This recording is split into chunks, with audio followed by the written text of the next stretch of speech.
Hello नमस्ते नमस्कार साथियों, जय हिंद साथियों। मैं भगवान सर। पहला चैप्टर हमने आपको ज्योग्राफी पढ़ाया था, उसका पार्ट 1 और पार्ट 2 वीडियो देख लीजिएगा। हमने पूरे थ्योरी पढ़ाया है, आपके लिए आज लेकर आया हूँ पहला चैप्टर का जो मोस्ट VVI ऑब्जेक्टिव क्वेश्चन है वो।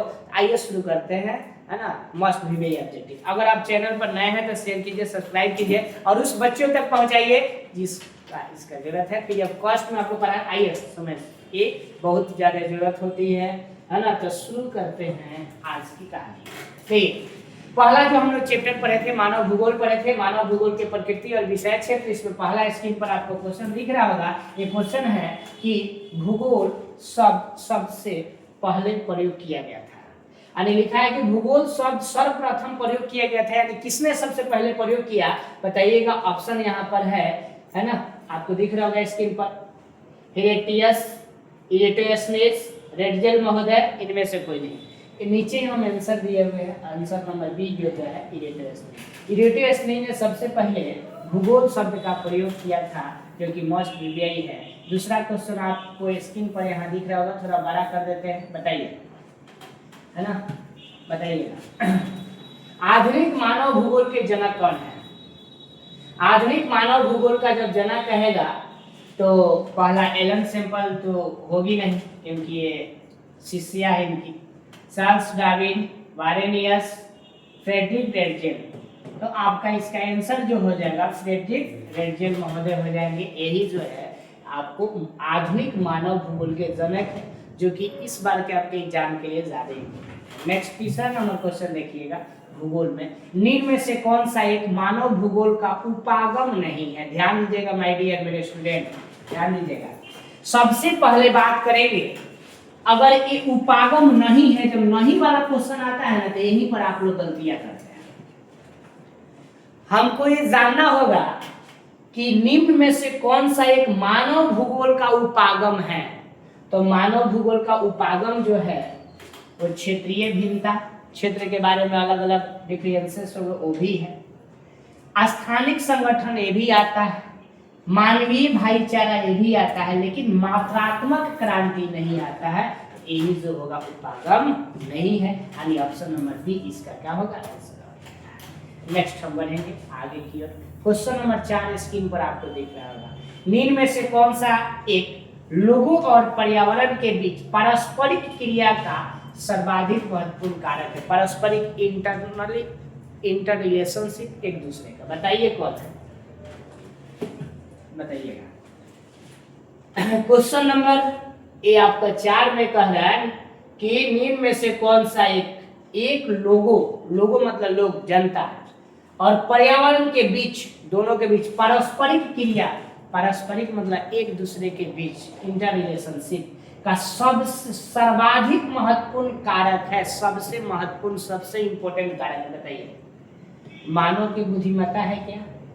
प्रौद्योगिकी है क्या? लोगों का अनुभव है क्या? मानवीय भाईचारा है क्या? कमेंट में बताएंगे। तो ये क्या होगा देखिए, कह रहा है कि लोग और पर्यावरण के बीच पारस्परिक क्रिया मतलब एक दूसरे के बीच में इंटर रिलेशनशिप जो जुड़ेगा वो क्या जुड़ता है अभी के डेट में? प्रौद्योगिकी। प्रौद्योगिकी मतलब टेक्नोलॉजी। तो इसका आंसर नंबर क्या हो जाएगा? बी हो जाएगा। ठीक है, नेक्स्ट बढ़ेंगे। देखिए आंसर नंबर बी ही था। ठीक है, नेक्स्ट बढ़ेंगे और ये देखिएगा, एंथ्रोपोजियोग्राफी नामक पुस्तक किसने लिखा? ऑप्शन यहाँ 2 दिख रहा होगा, एलन सैंपल, रेडजेल। चलिए, एंथ्रोपोजियोग्राफी नामक पुस्तक। इसके बाद ऑप्शन नंबर 3 जो है आपका यहाँ पर है विडाल डी ला ब्लास, और इसके बाद ड्राविन। तो ऑप्शन नंबर जो इसमें आपको बी नंबर जो दिख रहा था यहाँ पर, है ना, ये क्वेश्चन जो था, तो एंथ्रोपोजियोग्राफी नामक पुस्तक जो लिखा था ओके रेडजेल महोदय, है ना, इसको ध्यान रखिएगा। इसका क्योंकि थ्योरी है, इसमें ज्यादातर आपको याद करने वाला नहीं है।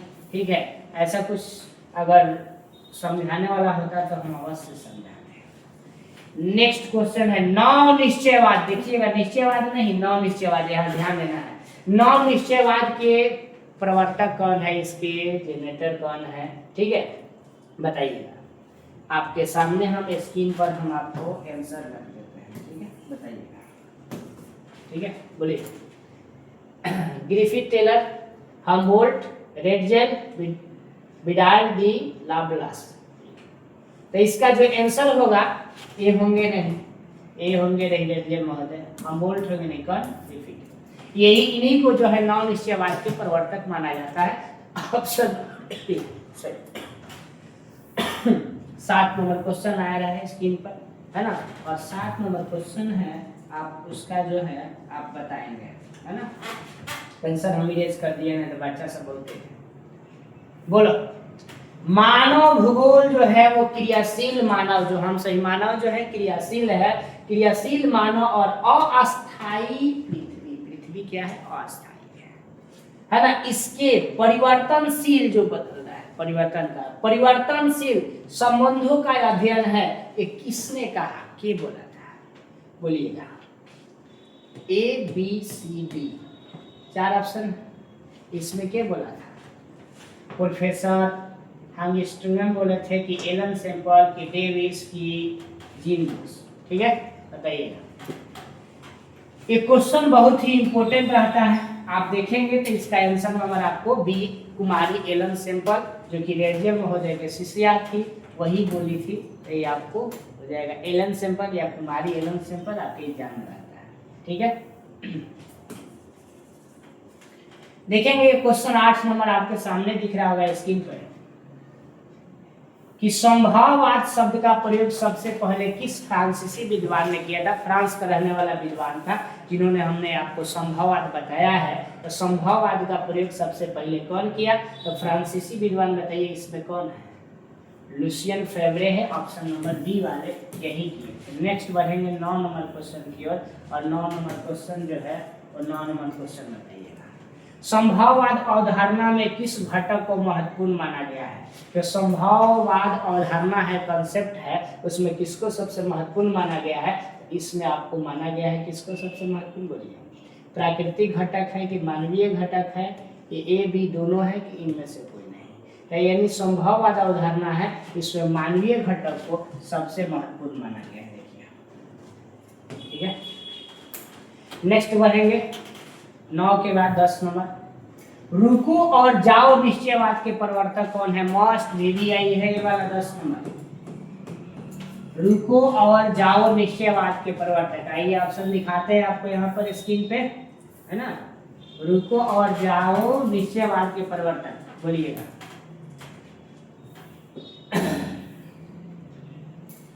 Frederick Ratzel, Vidal de La Blache, Lucien Febvre, Griffith Taylor. तो इसका आंसर हो जाएगा आपको रिफिट टेलर। ठीक है, नियतिवाद के विचारक कौन थे? नियतिवाद के विचारक के बारे में जानेंगे।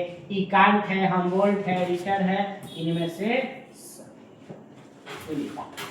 तो देखिए, जो नियतिवाद का जो विचार है, ई कांट महोदय भी दिए, हमबोल्ट महोदय भी दिए, रिटर भी दिए, तो ऑप्शन नंबर का हो जाएगा डी। नियतिवाद अवधारणा में किस घटक को महत्वपूर्ण माना गया है, कि सबसे जबरदस्त कौन सा घटक है? तो इसमें आपको हम बात करेंगे, तो बताइए। कोई भी नियतिवाद होता है ना, तो इसमें सबसे ज्यादा आपको जो बताया गया है वो प्रकृति के नेचर को बताया गया है, यानी प्राकृतिक घटक। ठीक है, मानवीय घटक इसमें नहीं आता है। जब वो मानवीय घटक नहीं आया तो सीधा ऐसे ही कट गया।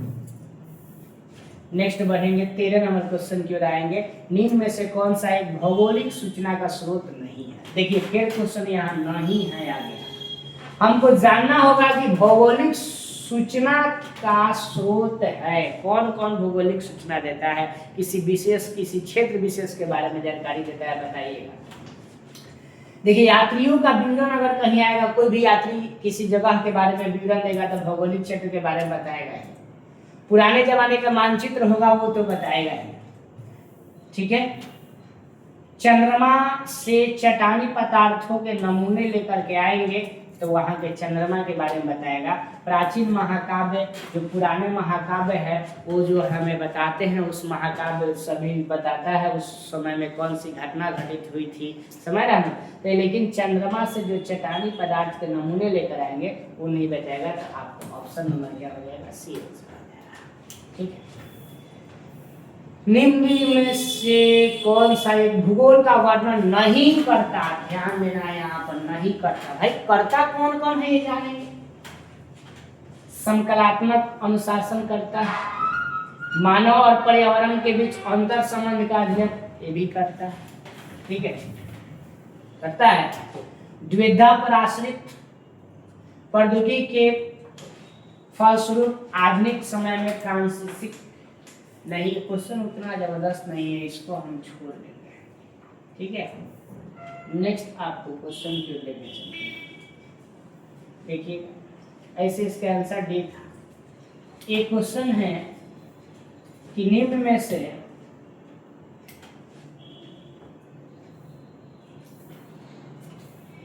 से कौन सा सामाजिक भूगोल का उपक्षेत्र नहीं है। इसमें भी ये उपक्षेत्र नहीं है, तो जानेंगे भाई कि उपक्षेत्र कौन कौन सा है। तो उपक्षेत्र की हम बात करेंगे कि उपक्षेत्र कौन कौन सा है। तो उपक्षेत्र में हम जानेंगे कि लिंग भूगोल तो होता है उपक्षेत्र, सांस्कृतिक किसी कल्चर के बारे में जानेंगे वो भी उपक्षेत्र में आता है, चिकित्सा भूगोल भी आता है, लेकिन सैन्य भूगोल जो होता है सेना के बारे में वो किसी भूगोल का उपक्षेत्र के अंतर्गत नहीं आता है। तो ऑप्शन नंबर आपका क्या हो जाएगा, सी सही हो जाएगा। 16 नंबर क्वेश्चन देखेंगे भाई, इतना बड़ा क्यों दे रहा है। मानव पर प्राकृतिक का नियंत्रण संबंधित है। मानव जो है उस पर प्रकृति यानी नेचर जो है हमें कंट्रोल करती है। प्रकृति का मानवीकरण से मतलब प्रकृति है जो नेचर है उसका धीरे धीरे मानवीकरण हो जाना उससे, कि मानव का प्रकृतिकरण से, कि ए और बी दोनों के इनमें से कोई नहीं। देखिए अभी तो स्क्रीन पर आंसर आपका भी दिख रहा होगा, सही है। देखिए मानव पर, हम मानव है, हमारे ऊपर प्रकृति का नियंत्रण यानी हमारे ऊपर प्रकृति का नियंत्रण करे, कंट्रोल करे, तो ये हो जाएगा आपको मानव का प्राकृतिकरण। बात समझ रहे? और यही रहता कि प्रकृति पर मानव का नियंत्रण का होगा तो प्रकृति का मानवीकरण हो जाएगा। अच्छा समझ रहे? ये क्वेश्चन आपके एग्जाम में जिस तरीके का देगा उसी तरीके का बनाना है। मानव पर प्रकृति का नियंत्रण, तो मानव पर प्रकृति का नियंत्रण मतलब मानव का प्रकृतिकरण। पहले जो मानव है एक बात देखिए कैसे आंसर एकदम लॉलीपॉप क्वेश्चन है। मानव एक बात क्या है, प्रकृति। तो मानव प्रकृति है मानव का प्रकृतिकरण। अगर यही रहता कि प्रकृति पर मानव का, तो क्या होगा, ये प्रकृति पहले आ जाता, मानव बाद में आ जाता। इस ट्रिक से आप याद रखेंगे एकदम धुआंधार हो जाता है, ठीक है। एक लास्ट क्वेश्चन 17 नंबर। मानव भूगोल मानव समाज और धरातल के बीच, धरातल मतलब धरती के बीच संबंधों का अध्ययन करता है। किसका विचार है? बहुत जबरदस्त व्यक्ति रेडियल महोदय ने इसकी विचार दिए थे कि मानव भूगोल जो है, ह्यूमन ज्योग्राफी जो है, समाज और धरातल के बीच संबंधों का बीच के क्या करता, अध्ययन कराता है। बहुत ही जबरदस्त है। नेक्स्ट 18 नंबर क्वेश्चन यहाँ पे थोड़ा सा छोटा दिख रहा होगा लेकिन कोई बात नहीं। निम्न में से कौन सी विचारधारा मार्क्स के सिद्धांत का पालन करता है? मार्क्स के सिद्धांत का पालन करता है, देखिएगा इसके कहाँ गए 18 नंबर आंसर कट गया है। तो चैनल पर आप नए हैं तो शेयर कीजिएगा, सब्सक्राइब कीजिएगा, लाइक कीजिएगा। तो इतना देर तक चैनल पर बने रहे इसके लिए आपको बहुत बहुत धन्यवाद। जय हिंद, जय भारत।